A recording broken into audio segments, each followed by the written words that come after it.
मित्रों नमः संस्कृताय। मैं सुपर संस्कृत गंगा से आपका मित्र DK। मित्रों हम लोग आज कठोपनिषद का बिंदुवार अध्ययन करेंगे। तो चलिए मित्रों हम कठोपनिषद का बिंदुवार अध्ययन को आरंभ करते हैं। सर्वप्रथम है हमारा कि उपनिषद शब्द का अर्थ है। तो भैया उपनिषद शब्द का क्या अर्थ होता है? इसका अर्थ होता है आत्मविद्या। क्या होता है? आत्मविद्या। और नेक्स्ट पॉइंट है हमारा कि ज्ञान कांड जो है वो किसका विषय है? तो ज्ञान कांड है वो हमारा उपनिषदों का ही विषय है। अगला पॉइंट है कि प्राचीन पद जो उपनिषद है वो कौन सा है? तो प्राचीन पद उपनिषद कठोपनिषद ही है। और आगे है हमारा कि उपनिषदों का जो प्रथम भाषांतर फारसी भाषा में हुआ था वो कब हुआ था?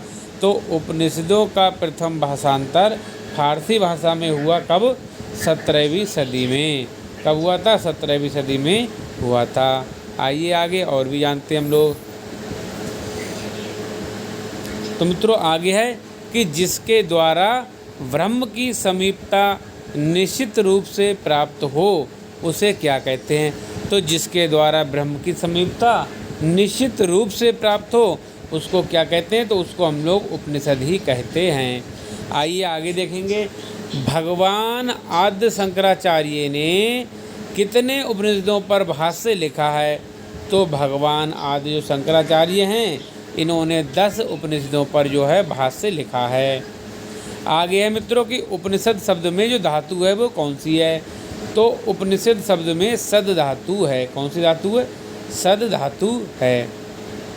आइए आगे देखेंगे हम लोग मित्रों। तो मित्रों आगे है हमारा कि उपनिषदाः प्रतिपाद्यते। उपनिषदाः प्रतिपाद्यते तो क्या हो जाएगा? ज्ञान कांडम। और आगे है उपनिषद जो पुस्तकें आधारित हैं वो दर्शन पर आधारित हैं। किस पर आधारित है? दर्शन पर आधारित है। और नेक्स्ट पॉइंट है कि उपनिषदों की जो विषय वस्तु है वो क्या है? तो उपनिषदों की जो विषय वस्तु है वो दर्शन ही है। आगे प्रस्थान त्रयी में सम्मिलित है वो कौन है? तो भैया प्रस्थान त्रयी में उपनिषद सम्मिलित हैं। आगे उपनिषदों में वर्णित है। तो उपनिषदों में भैया क्या है? ब्रह्म विद्या जो है वो वर्णित है। वेदों का जो अंतिम भाग क्या है? तो वेदों का जो अंतिम भाग है वो उपनिषद ही है। भैया नेक्स्ट पॉइंट है, बहुत ही महत्वपूर्ण पॉइंट है सारे।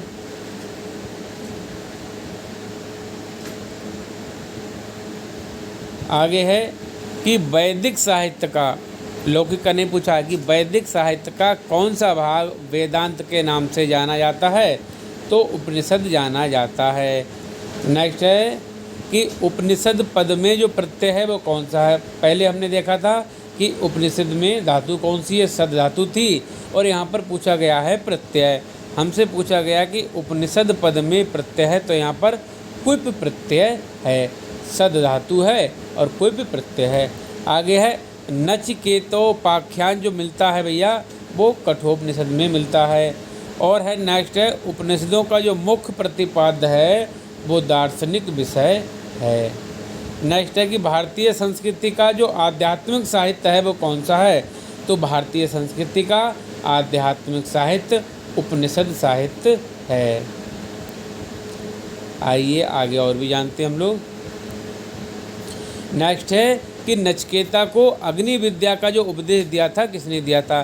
तो नचिकेता को अग्नि विद्या का उपदेश दिया था वो यम के द्वारा दिया गया था, अर्थात यम ने दिया था। किसने दिया था? यम ने दिया था।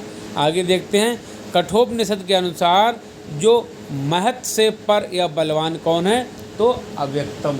कौन है? अव्यक्तम या अव्यक्त है। नेक्स्ट है नवकृतोपदेश करता है कौन? उद्दालक। आगे है जो रथ रूपक का जो वर्णन है भैया कठोपनिषद में है। और कठोपनिषद के अनुसार जो सारथी क्या है? सारथी बुद्धि है। आगे देखेंगे कृष्ण यजुर्वेद से संबद्ध है तो कठोपनिषद है। और कौन से वर में यम ने नचिकेता को अग्नि विद्या दी है? तो भैया द्वितीय वर में नचिकेता को यम ने जो है वो अग्नि विद्या दी है, द्वितीय वर के रूप में। यम और नचिकेता संवाद कहाँ मिलता है? कठोपनिषद में ही मिलता है। और कठोपनिषद में नचिकेता के पिता ने यज्ञ किया था, तो सर्वमेध या अश्वमेध यज्ञ किया था। आगे है कठोपनिषद में अध्यायों की संख्या कितनी है भैया, तो कठोपनिषद में 2 अध्याय हैं। आगे देखेंगे। आगे है मित्रों, कठोपनिषद के अनुसार आत्मा जो प्राप्त होता है वो कैसे होता है, तो परमेश्वर के अनुग्रह के द्वारा आत्मा की प्राप्ति होती है। और कठोपनिषद के अनुसार बुद्धिमान व्यक्ति वर्ण करता है तो श्रेय मार्ग का वर्ण करता है। कठोपनिषद में जो श्रृंखला का क्या अर्थ है, तो अकुत्सित कर्ममयी गति। और आगे कट शाखा से संबंधित उपनिषद कठोपनिषद ही है। नेक्स्ट है मित्रों, नचिकेता के पिता ने नचिकेता को दान दिया था, मृत्यु को दान दिया था। और कठोपनिषद के अनुसार प्राणों के सहित उत्पन्न होती है अदिति। मन से अधिक गति वाला कौन है, तो परमेश्वर है। कठोपनिषद के अनुसार नचिकेता को प्राप्त होता है तो 3 वर या वर त्रयम, 3 वर प्राप्त होते हैं। यम के द्वारा श्रेय और प्रेय का विवेचन प्राप्त होता है कठोपनिषद में। और आगे देखेंगे हम लोग मित्रों। आगे है इंद्रियभ्या परा हि अर्था अर्थेभ्यश्च परम मनः, ये मंत्र प्राप्त होता है तो कठोपनिषद में ही हमको प्राप्त होता है। आइए मित्रों आगे और भी देखते हैं हम लोग।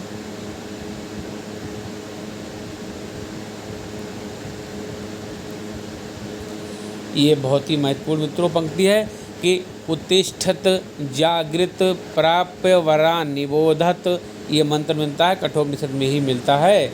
और नचिकेता को 3 वर जो प्राप्त हुए थे यम से ही प्राप्त हुए थे, ये भी बहुत ही महत्वपूर्ण है मित्रों। न वित्तेन तर्पणियो मनुष्य, ये जो मंत्रांश प्राप्त होता है भैया ये कठोपनिषद में ही प्राप्त होता है। आइए आगे और भी जानते हैं भैया। आगे है कि बाजश्रवा के जो पुत्र का नाम क्या है, तो नचिकेता ही है।